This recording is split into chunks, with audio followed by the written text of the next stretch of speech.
Today's the day we end free COVID testing in England. Who could have predicted it's the same day we've recorded the highest number of infections than at any other time in the pandemic? The latest ONS infection survey data finds an estimated 4.9 million people in the UK had COVID last week.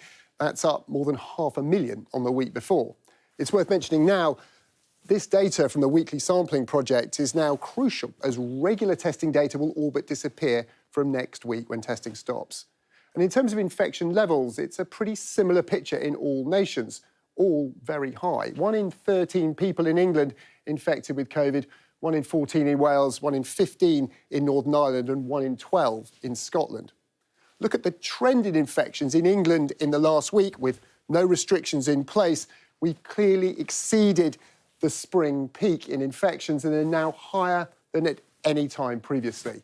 Now, how long might that continue? Well, take a look at Scotland. The BA2 subvariant of Omicron really took off there, dwarfing previous levels of infection. It's not a definitive picture.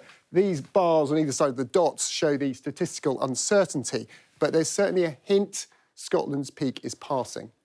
And there are very tentative hints the rest of the UK could be approaching a peak too. Look at positivity rates in England. That's the proportion of tests done that come back positive. And that looks like it's falling, an early sign. Well, what's all this mean? Well, hospital admissions are high, the same as or exceeding the January peak. But look at the COVID mortality rate. It's still way down on where we've been before. Incredible when you think that 1 in 15 over 70s currently have COVID.